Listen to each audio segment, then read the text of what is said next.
ഓം കൃഷ്ണായ വാസുദേവായ ദേവകീനന്ദനായ ച നന്ദഗോപകുമാരായ ഗോവിന്ദായ നമോ നമഃ.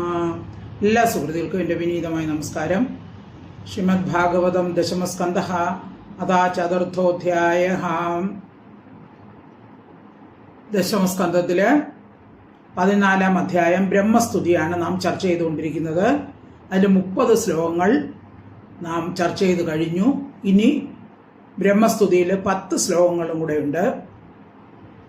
അപ്പോൾ അതാണ് ഇന്നിനി നാം പഠിക്കുന്നത്. ആ ബ്രഹ്മസ്തുതി, അതായത് ബ്രഹ്മാവിൻ്റെ ശ്രീകൃഷ്ണസ്തുതി തുടരുന്നു. ഇനി ബ്രഹ്മാവ് ഭഗവാനെ സ്തുതിച്ചതിന് ശേഷം ഭഗവാന്റെ പാദകമലങ്ങളിൽ നമസ്കരിച്ച് 3 പ്രാവശ്യം പ്രദക്ഷിണം ചെയ്തതിന് ശേഷം സത്യലോകത്തേക്ക് പോയി. ബ്രഹ്മാവ് പോയതിന് ശേഷം ഭഗവാൻ എന്ത് ചെയ്തു എന്ന് പറഞ്ഞാൽ, ബ്രഹ്മാവ് നൽകിയ ഗോപകുട്ടികളെ യമുനാ തീരത്ത് മുമ്പത്തെ പോലെ അവിടെ ഇരുത്തി. എന്നിട്ട് പശുക്കുട്ടികളെയും കൊണ്ട് അവിടെ എത്തി. അപ്പോൾ 1 വർഷം പോയത് അവരറിഞ്ഞേയില്ല. ഭഗവാന്റെ മായ നിമിത്തം അവരറിഞ്ഞില്ല. അപ്പോൾ കുട്ടികളെയും കൊണ്ടുവന്നപ്പോൾ, പശുക്കുട്ടികളെയും കൊണ്ടുവന്നപ്പോൾ ഗോപകുട്ടികൾ, ആ കൃഷ്ണ ഓടി വരൂ, അങ്ങില്ലാതെ ഞങ്ങൾ ഒരു ഉരുള ചോറ് പോലും തിന്നില്ല. ചോറ് കഴിച്ചുകൊണ്ടിരുന്നപ്പോഴാണ് കൃഷ്ണൻ പോയത്. പശുക്കുട്ടികളെ അന്വേഷിച്ച് പോയതാണ്. അപ്പോൾ പറഞ്ഞു, അങ്ങയെ കൂടാതെ ഞങ്ങൾ ഒരു ഉരുള പോലും കഴിച്ചില്ല, പെട്ടെന്ന് വരൂ, നമുക്ക് സുഖമായിട്ട് ആഹാരം കഴിക്കാം എന്ന് പറഞ്ഞ് വിളിക്കുന്നു. ആ ഭാഗമാണ് ഇന്ന് നമുക്ക് ചർച്ച ചെയ്യേണ്ടത്. നമുക്ക് ശ്ലോകം 31 മുതൽ ഇന്ന് ചർച്ച ചെയ്യാം. ഓം നമോ ഭഗവതേ വാസുദേവായ.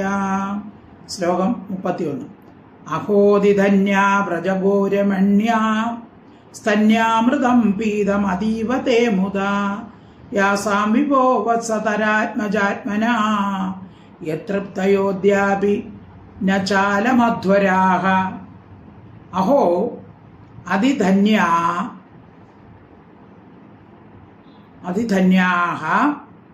വ്രജ ഗോ രമണ്യഃ സ്തന്യ അമൃതം പീതം അതീവ തേ മുദാ യാസാം വിഭോ വത്സതര ആത്മജ ആത്മന യത് തൃപ്തയേ അദ്യ അപി ന ച അലം അധ്വരാഃ.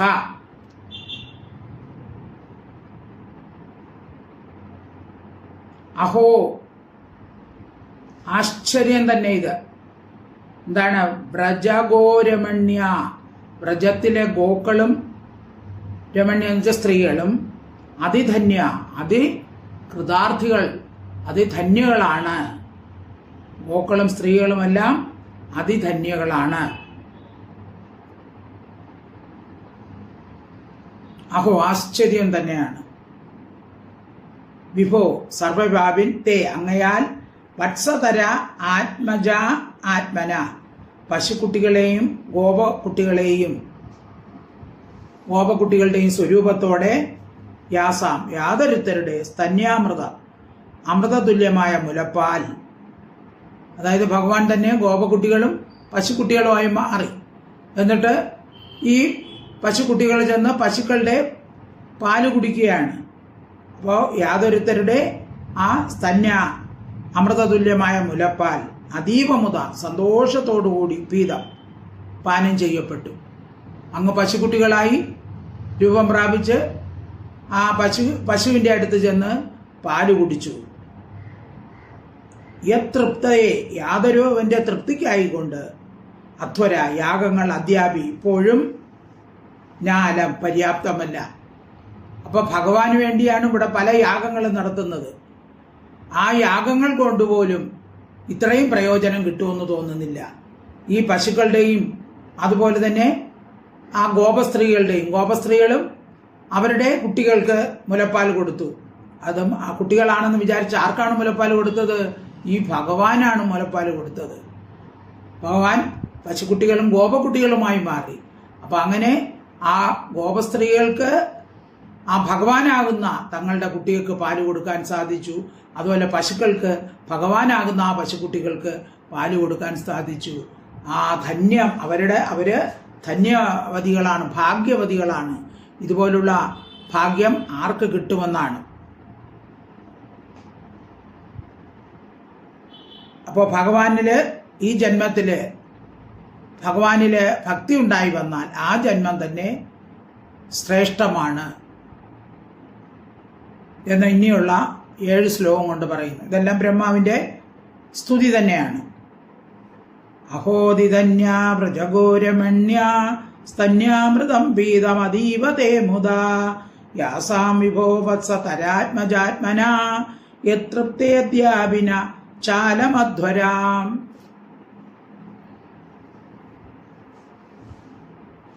അപ്പോൾ ഈ പശുക്കളും അതുപോലെ തന്നെ ഈ ഗോപസ്ത്രീകളുമെല്ലാം ദേവന്മാരെക്കാളും ധന്യകളാണ് എന്നാണ് ബ്രഹ്മാവ് പറയുന്നത്. ശ്ലോകം 32. അഹോഭാഗ്യം അഹോഭാഗ്യം നന്ദഗോപവ്രജ ഉകസാം യന്മിത്രം പരമാനന്ദം പൂർണ്ണബ്രഹ്മ സനാതനം. അഹോഭാഗ്യം അഹോഭാഗ്യം, അവരുടെ ഭാഗ്യം തന്നെയാണ്. ആരുടെയാണ്? നന്ദഗോപവ്രജൗകസാം, നന്ദഗോപരുടെ വൃജത്തിൽ വസിക്കുന്നവരുടെ എല്ലാം ഭാഗ്യം തന്നെയാണ്. അഹോ ആശ്ചര്യം. എന്താണ്? പരമാനന്ദം, പരമാനന്ദ സ്വരൂപനും സനാതനം, എപ്പോഴും മാറ്റമില്ലാതിരിക്കുന്നവനും പൂർണ്ണനും എങ്ങും നിറഞ്ഞിരിക്കുന്നവനുമായ ബ്രഹ്മ. ആ ബ്രഹ്മം യന്മിത്രം, യാതൊരുടെ മിത്രമായിരിക്കുന്നു. ആ ഒരു മാറ്റവുമില്ലാതെ എന്നും നിത്യ സത്യമായിരിക്കുന്ന ആ ബ്രഹ്മം തന്നെയാണ് ഇവരുടെ മിത്രമായിരിക്കുന്നത്. അപ്പോൾ അവരുടെ ആ ഭാഗ്യം നോക്കിക്കൊള്ളണം. അവർക്ക് ലാളിക്കാനും മുലപ്പാലൂട്ടാനും കൂടെ കളിക്കാനും ആഹാരം കഴിക്കാനും എല്ലാം ആ ബ്രഹ്മസ്വരൂപനായ ആ ഭഗവാൻ കൂടെയുണ്ട്. അപ്പോൾ അവരുടെ ഭാഗ്യം നിർണയിക്കാൻ പറ്റുമോ? ഏതൊരു പാദകമലങ്ങളെ അന്വേഷിച്ചാണ് മുനികളെല്ലാം ഇത്രയും തപസ്സുകളൊക്കെ ചെയ്യുന്നത്. അവർക്കൊന്നും കാണാൻ പറ്റാത്ത കാര്യം ഈ ഗോപസ്ത്രീകൾക്കും അതുപോലെ ഗോകുലത്തിലുള്ളവർക്കും ആ ഭാഗ്യം കിട്ടി. അതുകൊണ്ടാണ് പറയുന്നത് അഹോഭാഗ്യം അഹോഭാഗ്യം നന്ദഗോപവ്രജൗകസാം യന്മിത്രം പരമാനന്ദം പൂർണ്ണബ്രഹ്മ സനാതനം. ആ പൂർണ്ണ ബ്രഹ്മം തന്നെ അവർക്ക് സുഹൃത്തായിട്ട് ഭവിച്ചിരിക്കുകയാണ്. ശ്ലോകം 33. യേഷാം തോ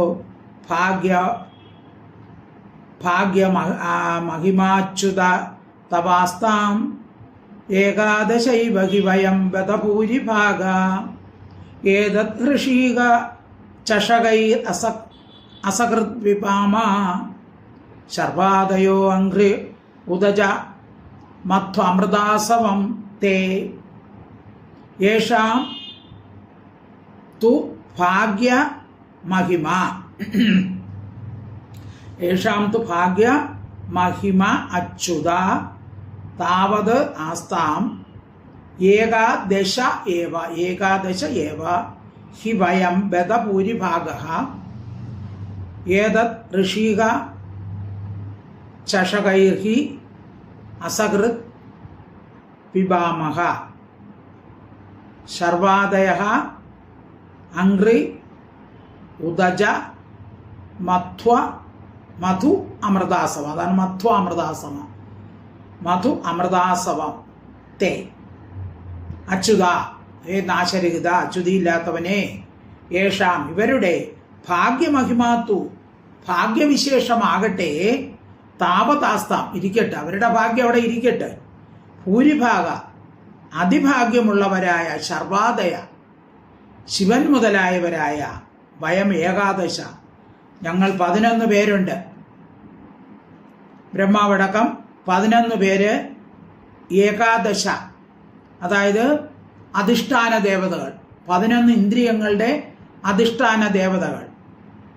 ആരൊക്കെയാണ്? അഹങ്കാരത്തിന്റെ അധിഷ്ഠാന ദേവത ശിവൻ, ബുദ്ധിയുടെ ദേവത ബ്രഹ്മാവ്, മനസ്സിൻ്റെത് ചന്ദ്രൻ, ശ്രോത്രങ്ങളുടേത് ദിക്കുകൾ, ത്വക്കിൻ്റെത് വായു, നേത്രങ്ങളുടേത് സൂര്യൻ, നാവിൻ്റെത് വരുണൻ, നാസികയുടേത് അശ്വനി കുമാരൻ, വാക്കിൻ്റെത് വന്നി അഗ്നി, കൈകളുടേത് ഇന്ദ്രൻ, പാദങ്ങളുടേത് ഉപേന്ദ്രൻ. ഇങ്ങനെ 11 ഇന്ദ്രിയങ്ങൾക്ക് 11 അധിഷ്ഠാന ദേവതകളുണ്ട്. അപ്പോൾ ഏതെങ്കിലും ഒരു ഇന്ദ്രിയം കൊണ്ട് ആരെങ്കിലും ഇവരെ ഭജിച്ചാൽ ഒരാളായിരിക്കും അവർക്ക് അതിൻ്റെ ഫലം കൊടുക്കുന്നത്. പക്ഷെ ഗോപികൾ എന്താണ്? ഈ ഇന്ദ്രിയങ്ങളുടെ എല്ലാം നാഥനാരാണ്? ഭഗവാൻ കൃഷ്ണനാണ്. അപ്പം അങ്ങനെയുള്ള ഇന്ദ്രിയങ്ങളുടെ എല്ലാം നാഥനായ ഭഗവാൻ കൃഷ്ണനെ ഭജിക്കുമ്പോൾ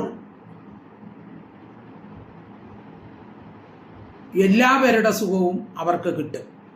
മറ്റേ ഒരു ഇന്ദ്രിയ ദേവനെ ഭജിച്ചാലോ അവരുടെ അനുഗ്രഹം മാത്രമേ കിട്ടുകയുള്ളൂ. അപ്പോൾ ഭഗവാനെ ഭജിച്ചാലോ, ഭഗവാനെ ഭജിച്ചാൽ എല്ലാ ഇന്ദ്രിയ ദേവതകളുടെയും അനുഗ്രഹം അവർക്ക് കിട്ടും. അപ്പോൾ എല്ലാ ഇന്ദ്രിയങ്ങൾ കൊണ്ടും ഭഗവാനെ സേവിക്കുന്ന ഗോപികളുടെ അവസ്ഥ, ഭാഗ്യവിശേഷം എങ്ങനെ വർണ്ണിക്കാൻ പറ്റുകയില്ല എന്നാണ് പറയുന്നത്. അവർ എല്ലാ ഇന്ദ്രിയങ്ങൾ കൊണ്ട് ആരെയാണ് ഭജിക്കുന്നത്? സാക്ഷാൽ പരബ്രഹ്മത്തിനെയാണ് ഭജിക്കുന്നത്. അപ്പോൾ ഇന്ദ്രിയ നിഷിദ്ധ കർമ്മങ്ങളിൽ ഏർപ്പെടുമ്പോൾ എന്ത് ചെയ്യുമെന്ന് പറഞ്ഞാൽ ഈ ഇന്ദ്രിയ അധിഷ്ഠാന ദേവതകൾ ശപിക്കും. നമ്മൾ ഏതെങ്കിലും ഒരു ഇന്ദ്രിയത്തെ കൊണ്ട് അതാത് ദേവനെ ഭജിച്ചില്ലെങ്കിൽ, ഇപ്പം അഹങ്കാരത്തിൻ്റെ ദേവത ശിവനാണ്, അപ്പോൾ ശിവനെ ഭജിച്ചില്ലെങ്കിലോ നമുക്ക് അതിനുള്ള അപാകത ഉണ്ടാകും. ബുദ്ധിയുടെ ദേവത ബ്രഹ്മാവ്, മനസ്സിൻ്റെ ചന്ദ്രൻ, ഇങ്ങനെ ഓരോന്നിനെയും ഭജിച്ചില്ലെങ്കിൽ എന്തു ചെയ്യും? ആ ദേവതകൾ കോപിക്കും. അപ്പം കൈകാൽ കണ്ണ് മുതലായ ഇന്ദ്രിയങ്ങൾക്ക് കോട്ടം, അംഗവൈകല്യം മുതലായവ ഉണ്ടാകുന്നത് എന്തുകൊണ്ടാണെന്നാണ് പറയുന്നത്? ഈ ഇന്ദ്രിയ അധിഷ്ഠാന ദേവതകളുടെ ശാപം കൊണ്ടാണ് ഉണ്ടാകുന്നത് എന്നാണ് പറയുന്നത്. അപ്പം അങ്ങനെ ഉണ്ടാകുന്ന ആ ശാപമാണ് ഈ ജന്മത്തിലോ അടുത്ത ജന്മത്തിലോ കണ്ണു കണ്ടുകൂടാതെയോ മുടന്തനായിട്ടോ ഇങ്ങനെയൊക്കെ മാറുന്നു എന്നാണ് പറയുന്നത്. യേഷാം തു ഭാഗ്യമഹിമാച്യുത താവതാസ്താം ഏകാദശൈവ ഹി വയം ബതഭൂരിഭാഗ ഏതദൃശീക ചഷകൈരസ അസകൃത്പിബാമാ ശർവാദയോ അംഗ്രി ഉദജ മധ്വമൃതാസപം തേ. ശ്ലോകം 34. തത്ഭൂരിഭാഗ്യമിഹ ജന്മ കിമപ്യടവ്യാം യദ്ഗോകുലേഭി കഥമംഗ്രി രജോഭിഷേകം യജ്ജീവിതം തു നിഖിലം ഭഗവാൻ മുകുന്ദ സ്ത്വദ്യാപി യത് പത്മരജ ശ്രുതിമൃഗ്യമേവാം തത് ഭൂരിഭാഗ്യം ഇഹ ജന്മ കിമപി അടവ്യാം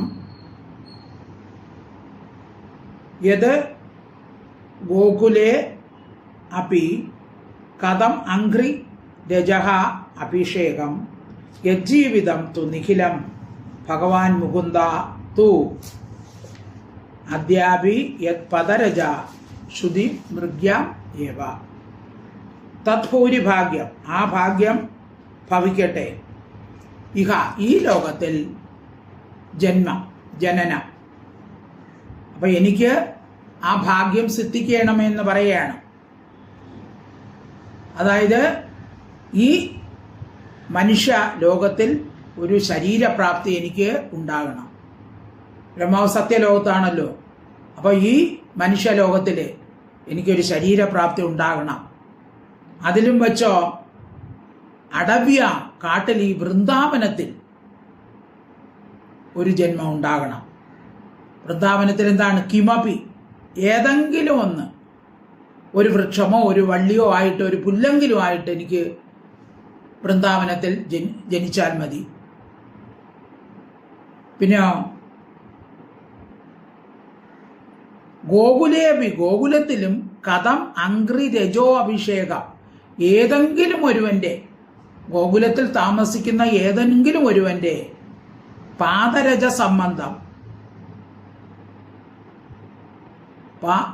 കഥം അംഗ്രി രജോ അഭിഷേകം, ഏതെങ്കിലും ഒരുവൻ്റെ പാദത്തിലെ കാലിലെ പൊടി പൊടി കൊണ്ടുള്ള ആ ബന്ധം, ആ പൊടി സ്പർശമേൽക്കാനെങ്കിലും ഉള്ള ഭാഗ്യം സിദ്ധിക്കണം. ഗോകുലത്തിൽ ഉള്ളവരിൽ ഏതെങ്കിലും ഒരുവന്റെ കാൽപ്പൊടി ഏൽക്കത്തക്കതായ വിധത്തിൽ ഉള്ള ഒരു ജന്മം സിദ്ധിക്കണം. അപ്പൊ ആ ഗോകുലത്തിൽ തന്നെ അല്ലെങ്കിൽ ആ വൃന്ദാവനത്തിൽ തന്നെ എനിക്കൊരു ജന്മം ഉണ്ടാകണം. എന്തുകൊണ്ടാണ്? സത്യലോകവാസത്തെ ഉപേക്ഷിക്കാനും ഗോകുലത്തിൽ ജന്മം സിദ്ധിക്കാനും ആഗ്രഹിക്കുന്നതെന്നാൽ ഈ ഗോകുലവാസികളുടെ ജീവിത സർവസ്വമായിരിക്കുന്നത് ആരാണ്? ഭഗവാൻ കൃഷ്ണനാണ്, ആ പരബ്രഹ്മമാണ്. അതുകൊണ്ടാണ് ബ്രഹ്മാവ് അങ്ങനെ ആഗ്രഹിക്കുന്നത്. എനിക്ക് ഒരു ജന്മം മനുഷ്യനായിട്ടോ പക്ഷിയായിട്ടോ മൃഗമായിട്ടോ എവിടെ ഗോകുലത്തിലോ വൃന്ദാവനത്തിലോ ഉണ്ടാകണം.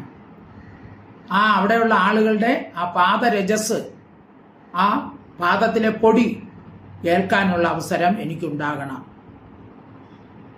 ജീവിതം, യാതൊരുത്തരുടെ ജീവിതമാകട്ടെ നിഖിലം സമസ്തവും ഭഗവാൻ ഐശ്വര്യപൂർണനായ മുകുന്ദ മുക്തിപ്രദനാകുന്നു. മുകുന്ദൻ എന്ന് പറഞ്ഞാൽ മുക്തി ദദാതീതി മുകുന്ദൻ, മുക്തി നൽകുന്നവനായ ആ മുകുന്ദനാണ് അവിടെ ഉള്ളത്.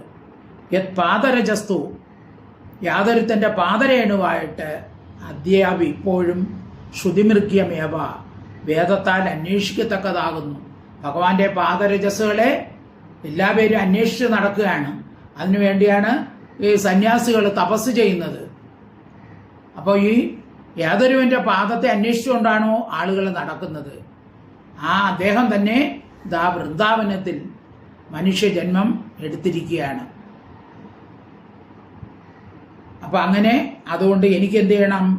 ആ വൃന്ദാവനത്തിൽ തന്നെ ഒരു ജന്മം, ഒരു മനുഷ്യജന്മോ ഒരു മൃഗജന്മോ അല്ലെങ്കിൽ ഒരു വൃക്ഷമോ അല്ലെങ്കിൽ ഒരു പുൽക്കൊടിയായിട്ടെങ്കിലോ ജനിക്കാനുള്ള അവസരം ഉണ്ടാകണം.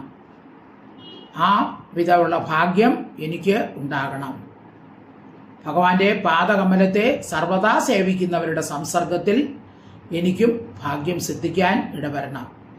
അതിനാൽ ഗോകുലവാസികളോട് ചേർന്നിരിക്കാൻ സാധിക്കുന്ന യാതെങ്കിലും ഒരു ജന്മം എനിക്ക് സിദ്ധിക്കത്തക്ക ഭാഗ്യമുണ്ടാകാൻ എന്നെ അനുഗ്രഹിക്കണമേ എന്നാണ് ബ്രഹ്മാവ് പ്രാർത്ഥിക്കുന്നത്.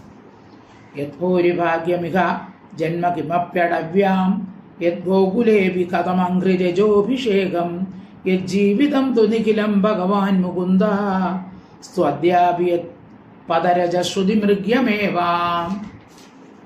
ശ്ലോകം 35.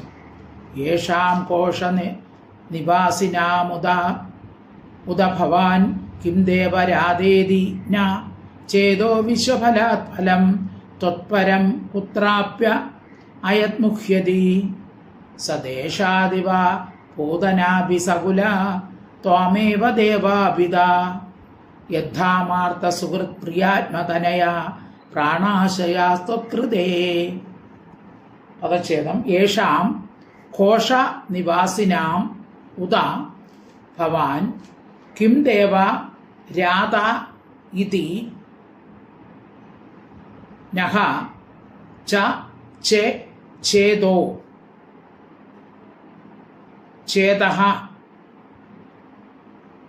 വിശ്വഫലാത് ഫലം ത്വത് അപരം കുത്ര അപി അയത് മുഹ്യതി കുത്രാപ്യയത് മുഹ്യതി കുത്രാപി അയത് മുഹ്യതി സദേശാത് ഇവ പൂതന അപി സകുല ത്വമേവ ദേവാപിത യദ്ധാമാർത്ത സുഹൃത് പ്രിയാത്മതനയ പ്രാണാശയ ത്വത്കൃതേ.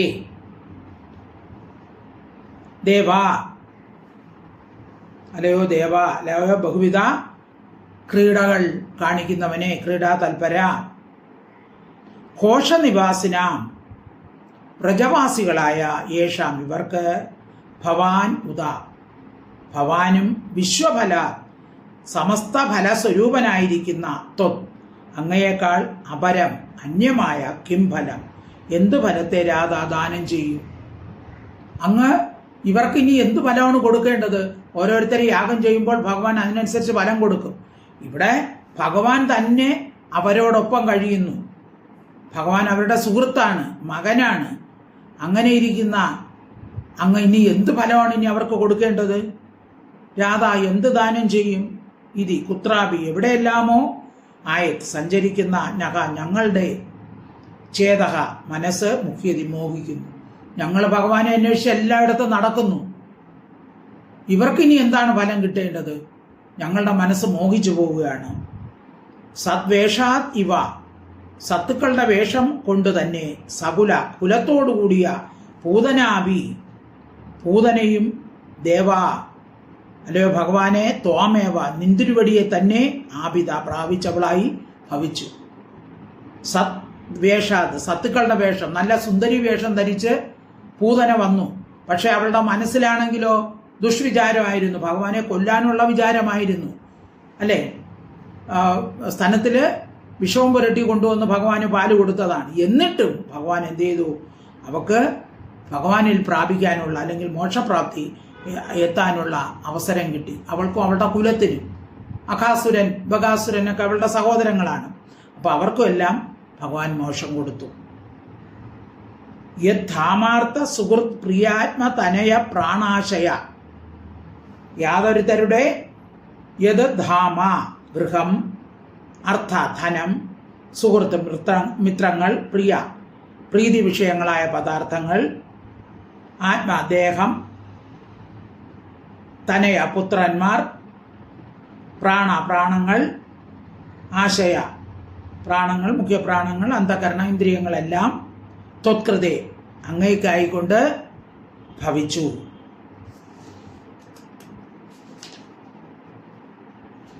ഇനി ഇവർക്ക് എന്തോന്ന് ഫലമാണ് കൊടുക്കേണ്ടതെന്ന് ചോദിക്കുകയാണ്. വ്രജവാസികൾ അവരുടെ സർവസ്വവും അങ്ങേക്കായി സമർപ്പിച്ച് സർവദാ അങ്ങയെ സേവിക്കുമ്പോൾ പൂതനയ്ക്കൊക്കെ കൊടുത്ത ആ ഫലം ഇവർക്ക് കൊടുത്താൽ മതിയാകുമോ? പൂതന ദുഷ്വിചാരത്തോടെയാണ് വന്നത്. പക്ഷെ ഇവരങ്ങനെ അല്ല. എല്ലാം ഭഗവാനിൽ തന്നെ സമർപ്പിച്ച് ഭഗവാനെ സേവ ചെയ്യുന്നതാണ്. അപ്പം അവർക്ക് ഈ ദുഷ്വിചാരത്തോട് വന്ന പൂതനയ്ക്കും അകാസുരനും കൊടുത്ത അതുപോലത്തെ ഫലം കൊടുത്താൽ മതിയോ? ഇല്ല. മതിയാകണമെങ്കിൽ അങ്ങേക്കാൾ മഹത്തായ ഒരു ഫലം കൊടുക്കണം. അങ്ങനെ കൊടുക്കണമെങ്കിൽ ഒരു മഹത്തായ ഫലം കൊടുക്കേണ്ടി വരും. അങ്ങനെയുള്ള ഫലം ഉണ്ടോ? ഭഗവാനെ കാലം അപ്പുറമുള്ള ഒരു ഫലം ഉണ്ടോ? ഇല്ലല്ലോ. അപ്പം അതിനാൽ വ്രജവാസികളുടെ ഭക്തി അതിശയ നിമിത്തം ഭഗവാൻ തന്നെ അവർക്ക് കടക്കാരനെ പോലെ ഇരിക്കുകയാണ്. അഹോ ഗോപഗോപികമാരുടെ ഭാഗ്യവിശേഷം അതിശയം തന്നെയാണ് എന്ന് പറയുകയാണ്. യേഷാഘോഷ നിവാസിനാമുദ ഭവാൻ കിം ദേവരാദേദിന ചേതോ വിശ്വമലാത് ഫലം ത്വതപരം കുത്രാപ്യയത്മുഹ്യതി സദേശാദിവ പൂതനാഭി സകുല ത്വമേവ ദേവാപിതാ യദ്ധാമാർത്ഥ സുഹൃത് പ്രിയാത്മതനയാ പ്രാണാശയാ ത്വത്കൃതേ. ശ്ലോകം 36. താവത് രാഗാദയസ്തേന താവത് കാരാഗൃഹം ഗൃഹം താവത് മോഹോംഘ്രി നിഗിഡോ യാവത് കൃഷ്ണന തേ ജനാഹ. താവത് രാഗാദയ തേന താവത് കാരാഗ്രഹം ഗൃഹം താവത് മോഹ അംഘ്രി നിഗഡഃ യാവത് കൃഷ്ണ നതേ ജനാഹ. കൃഷ്ണ ഹേ ആനന്ദ സ്വരൂപ യാവത് ഏതുവരെ ജനാഹ ജനങ്ങൾ നതേ അങ്ങയുടെ സംബന്ധികൾ ആകുന്നില്ലയോ താവത് അതുവരെ രാഗാദയ രാഗം മുതലായവ സ്തേന ചോരന്മാർ കള്ളന്മാർ എന്തു ചെയ്യും? അവരെ അപഹരിക്കും. അതായത് ജനങ്ങൾ അങ്ങയാൽ സ്വീകരിക്കപ്പെടാതിരിക്കുന്നത് വരെ ഏതുവരെ ജനങ്ങൾ അങ്ങയാൽ സ്വീകരിക്കപ്പെടാതിരിക്കുന്നുവോ അതുവരെ മാത്രമേ രാഗാദി വൃത്തികൾ കള്ളന്മാരെ പോലെ വിവേകമാകുന്ന ധനത്തെ മോഷ്ടിക്കുകയുള്ളൂ. വിവേകമാകുന്ന ധനം അതായത് ജ്ഞാനമാകുന്ന ധനത്തെ കള്ളന്മാർ മോഷ്ടിക്കുക. അതുവരെ ഈ ഭഗവാനിൽ ഭഗവാനിലുള്ള അർപ്പണം ഇല്ലാതിരിക്കുന്നത് വരെ മാത്രമേ ഈ രാഗാദികൾ ഒരുവന്റെ ഉള്ളിൽ ഉണ്ടായിരിക്കുകയുള്ളൂ. രാഗാദികളായ ചോരന്മാർ, കള്ളന്മാർ.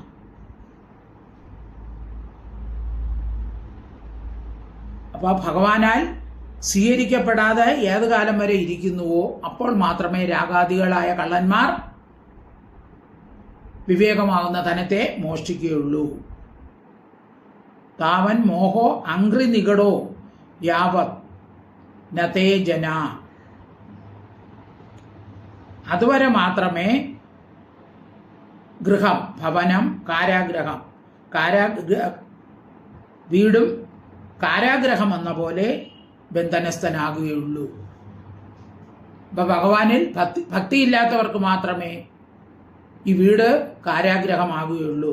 അതുപോലെ രാഗാദി വൃത്തികൾ എന്ത് ചെയ്യുന്നു? ജ്ഞാനത്തെ അപഹരിക്കുകയുള്ളൂ, അല്ലെങ്കിൽ വിവേകത്തെ അപഹരിക്കുകയുള്ളൂ.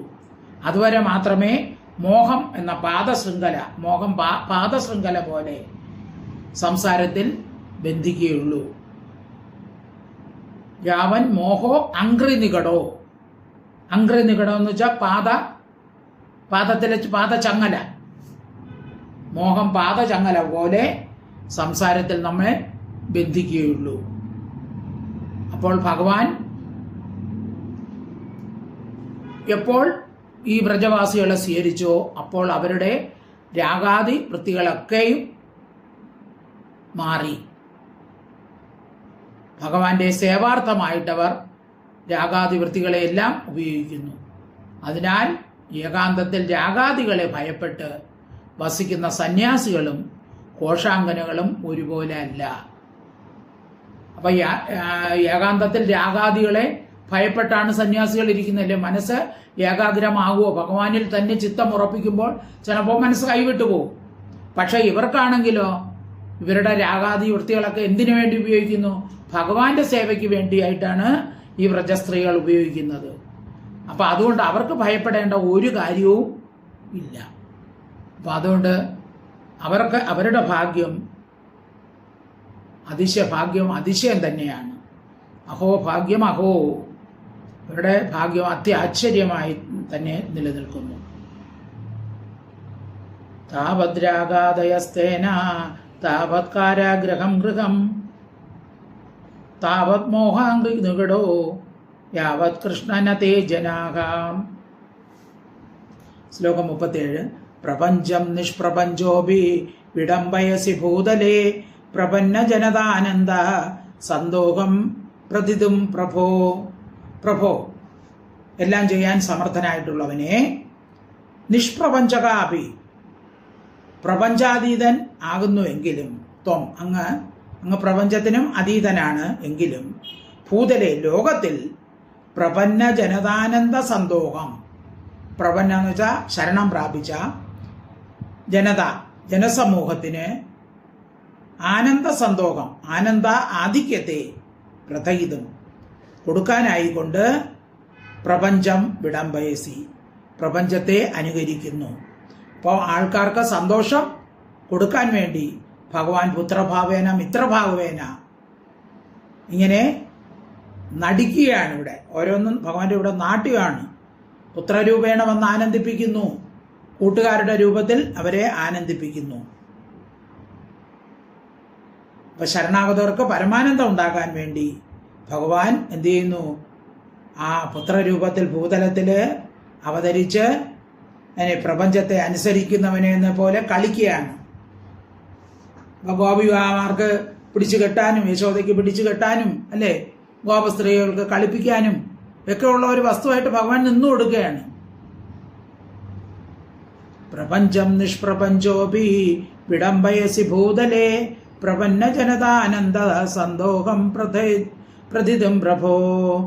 ശ്ലോകം 38. ജാനന്ദ ഏവ ജാനന്തു കിം ബഹൂക്ത്യാ നമേ പ്രഭോ മനസാ വപുഷോ വാചോ വൈഭവം തവ ഗോചരഃ. ജാനന്ദഃ ഏവ, അറിയുന്നവർ തന്നെ, ജാനന്തു, അറിയട്ടെ, ഭഗവാന്റെ വൈഭവം അറിയുന്നവർ അറിഞ്ഞോട്ടെ.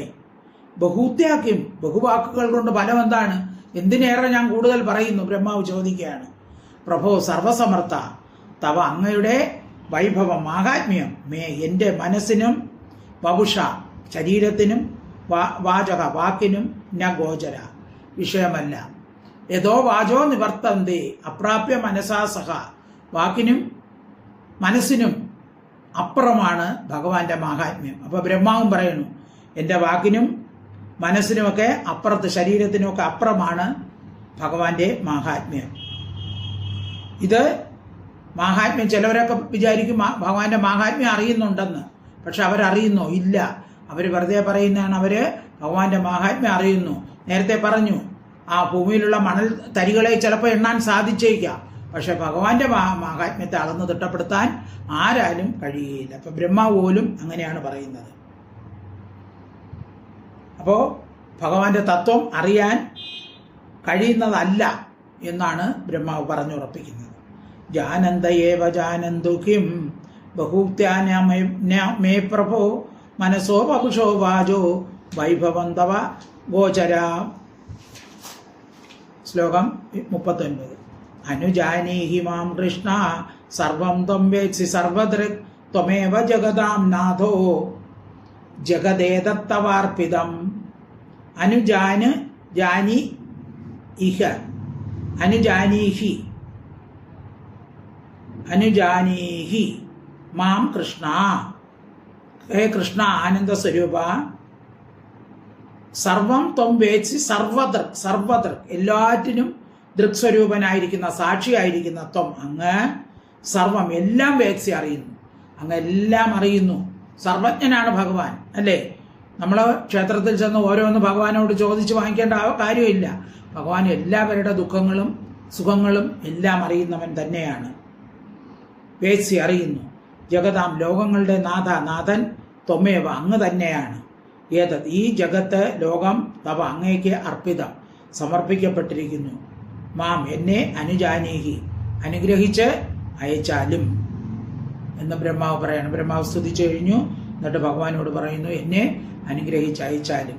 അനുജാനീഹി മാം കൃഷ്ണ സർവം ത്വം വേത്സി സർവദൃക് ത്വമേവ ജഗതാം നാഥോ ജഗദേതത്തവാർപ്പിതം. ശ്ലോകം 40. ശ്രീകൃഷ്ണ വിഷ്ണുകുല പുഷ്കര ജോഷദായിൻ ശ്മാനിർജരദ്വിജ പശൂദതി വൃത്തികാരിൻ ഉദ്ധർമ്മ ശാർവര ഹരാ ക്ഷിതിരാക്ഷസധൃക് ആകൽപ്പം അർക്ക അർഹൻ ഭഗവൻ നമസ്തേ. അപ്പൊ കൃഷ്ണനെ വിളിക്കുന്നതാണ്. ഭഗവൻ നമസ്തേ, അങ്ങേക്ക് ആയിക്കൊണ്ട് നമസ്കാരം. എങ്ങനെയുള്ള അങ്ങ്? ബാക്കിയെല്ലാം ഭഗവാന്റെ വിശേഷണങ്ങളാണ് ഈ പറയുന്ന വാക്കുകളെല്ലാം. ശ്രീകൃഷ്ണ പൂർണ്ണ ആനന്ദ സ്വരൂപ വൃഷ്ണികുല പുഷ്കര ജോഷദായിൻ, വൃഷ്ണി വംശമാകുന്ന പുഷ്കര താമരയെ ജോഷദായി വികസിപ്പിക്കുന്നവനെ, വൃഷ്ണി വംശമാകുന്ന താമരയെ വികസിപ്പിക്കുന്നവനെ. ക്ഷ്മാ നിർജ്ജര ദിജ പശൂദതി വൃത്തികാരിൻ.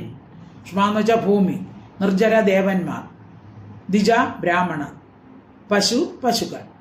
അപ്പോൾ ബ്രാഹ്മണർ ദേവന്മാർ, ഭൂമി ദേവന്മാർ, ബ്രാഹ്മണർ പശുക്കൾ. ഇവരാകുന്ന ഉദതി സമുദ്രത്തെ വൃത്തികാരൻ അഭിവൃദ്ധിപ്പെടുത്തുന്നവനെ. ഉദ്ധർമ്മ ശാർവരഹര പാഖണ്ഡമാകുന്ന ഇരുട്ടിനെ സംഹരിക്കുന്നവനെ. ക്ഷിതിരാക്ഷസധൃക് ഭൂമിയിലുള്ള രാക്ഷസന്മാരെ നശിപ്പിക്കുന്നവനെ. അർക്കം സൂര്യൻ വരെയുള്ളവർക്കും അർഹൻ പൂജ്യനായുള്ളവനെ.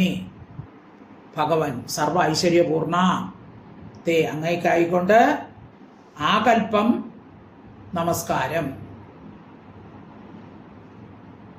ഭഗവൻ നമസ്തേ തേ നമഃ, അതാണ് നമസ്തേ. അങ്ങേക്കായിക്കൊണ്ട് തേ അങ്ങേക്കായിക്കൊണ്ട് ആകൽപ്പം കൽപ്പകാലം വരെ നമസ്കാരം എന്ന് പറഞ്ഞ് ബ്രഹ്മാവിന്റെ സ്തുതി ഇവിടെ അവസാനിപ്പിക്കുന്നു. ശ്രീകൃഷ്ണ വൃഷ്ണികുല പുഷ്കര ജോഷദായിൻ ശ്വാനിർജരദ്വിജ പശൂദതി വൃത്തികാരിൻ ഉദ്ധർമ്മ ശാർവരഹര ക്ഷിതിരാക്ഷസദ്രു ആകൽപ്പ അർക്ക അർഹൻ അർക്കമർഹൻ ഭഗവൻ നമസ്തേ. ബ്രഹ്മാവിന്റെ സ്തുതി തീർന്നു. അത് കഴിഞ്ഞ് ശ്രീശുകൻ പറയുന്നതാണ് ശ്ലോകം 41. ശ്രീശുകവാച ഇത്യഭിഷ്ടൂയ പൂമാനം ത്രിപരിക്രമ്യ പാദയോഃ നത്വാഭീഷ്ടം ജഗദ്ധാതാ സ്വധാമ പ്രതിപദ്യത. ഇത് ഇപ്രകാരം അഭിഷ്ടൂയ സ്തുതിച്ചിട്ട്, ആരെ? ഭൂമാനം, ആ സർവവ്യാപിയായ ഭഗവാനെ സ്തുതിച്ചിട്ട്, ത്രിപരിക്രമ്യ 3 പ്രാവശ്യം ഭഗവാനെ പ്രദക്ഷിണം ചെയ്തിട്ട്, പാദയോഹോ പാദങ്ങൾ നമസ്കരിച്ച് 3 പ്രാവശ്യം പ്രദക്ഷിണം ചെയ്തിട്ട്, നത്വ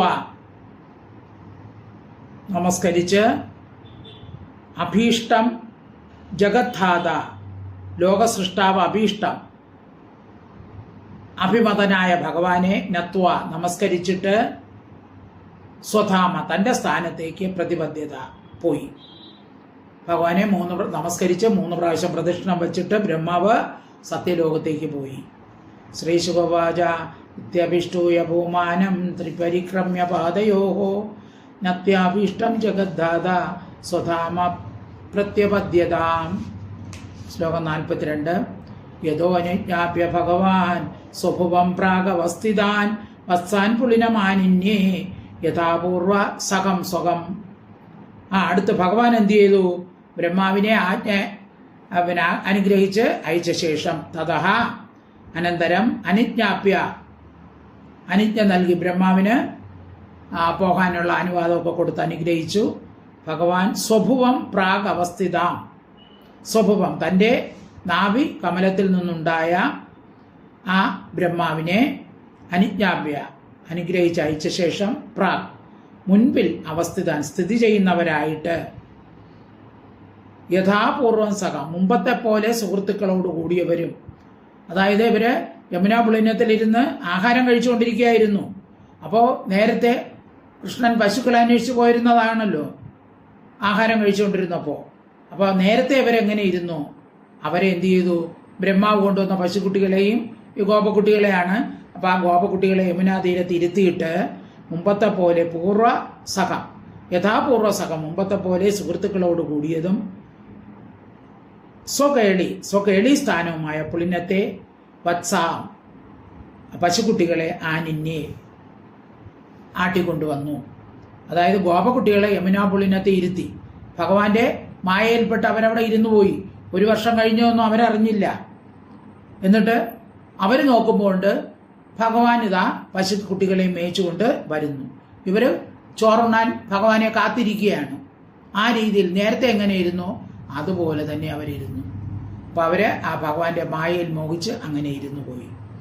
തതോ അനുജ്ഞാപ്യ ഭഗവാൻ സ്വഭുവം പ്രാഗ് അവസ്ഥിതാൻ വത്സാം പുളിനമാനിന്യേ യഥാപൂർവ സഖം സ്വകം.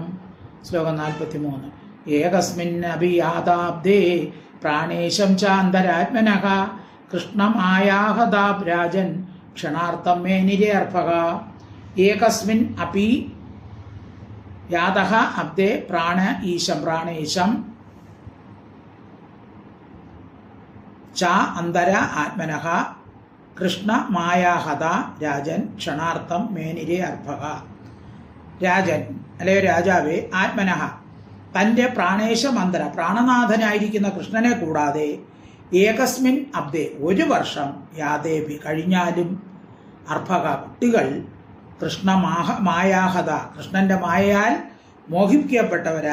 മോഹിപ്പിക്കപ്പെട്ടവരായി ക്ഷണാർത്ഥം ക്ഷണകാലത്തിന്റെ പകുതി എന്ന പോലെ ഒരു ക്ഷണം 1 നിമിഷം കഴിഞ്ഞതുപോലെ അവർക്ക് തോന്നിയുള്ളൂ. മേനിരി അവർ അങ്ങനെ വിചാരിച്ചു. അപ്പോൾ കൃഷ്ണൻ പശുക്കുട്ടികളെ കൊണ്ടുപോയിട്ട് 1 വർഷമായി. പക്ഷേ കുട്ടികൾ വിചാരിച്ചു കൃഷ്ണൻ ഇപ്പോൾ പശുക്കുട്ടികളെ അന്വേഷിച്ച് പോയതേ ഉള്ളൂ. അവർക്ക് ക്ഷണനേരമായിട്ട് അല്പസമയമായിട്ട് അത് തോന്നിയുള്ളൂ. ഏകസ്മിൻ യാദേബ്ദേ പ്രാണേശം ചാന്തരാത്മന കൃഷ്ണമായാഹതാരാജൻ ക്ഷണാർത്ഥം മേനിരേ അർഭക. ശ്ലോകം 44. കിം കിം നാ വിസ്മരന്തീഹ മായാമോഹിത ചേതസഃ യന്മോഹിതം ജഗത് സർവം അഭീഷ്ണം വിസ്മൃതാത്മകം. കിം കിം ന വിസ്മരന്തി ഇഹ മായാമോഹിത ചേതസഃ മായാൽ മോഹിക്കപ്പെട്ട മനസ്സോടുകൂടിയവർ ഇഹ ഈ ലോകത്തിൽ കിം കിം എന്തെന്തിനെ ന വിസ്മരന്തി മറക്കുന്നില്ല. അപ്പം മായയാൽ മോഹിച്ചു പോയാൽ എല്ലാത്തിനെയും മറക്കും. എന്മോഹിതം, യാതൊന്നിനാൽ മോഹിക്കപ്പെട്ടിരിക്കുന്ന സർവം ജഗത്, സകല ലോകവും അഭീഷ്ണം, പിന്നെയും പിന്നെയും വിസ്മരന്ത്യാത്മകം, വിസ്മരിക്കപ്പെട്ട ആത്മാവോടുകൂടി ഇരിക്കുന്നു. അപ്പൊ മായാമോഹിതൻ സകലത്തിനെയും മറക്കും. അതിനാൽ ഒരു വർഷം എന്ന് പറയുന്നത് അവർക്ക് ഒരു നിമിഷമായിട്ട് മാത്രമേ തോന്നിയുള്ളൂ. അതിൽ അതിശയമൊന്നുമില്ല. കിം കിം ന വിസ്മരന്തീഹ മായാമോഹിത ചേതസഹ യന്മോഹിതം ജഗത് സർവം അഭീഷ്ണം വിസ്മൃതാത്മകം. ശ്ലോകം 45. ഊജിച്ച സുഹൃത കൃഷ്ണം സ്വാഗതം തേ അതിരംഭസ നൈഗോപ്യഭോജി കപള ഏഹീത സാധുഭുജ്യതാം. ഊജുഹു ച സുഹൃതഃ കൃഷ്ണം സ്വാഗതം തേ അതിരംഭസ ന ഏകഃ അപി അഭോജി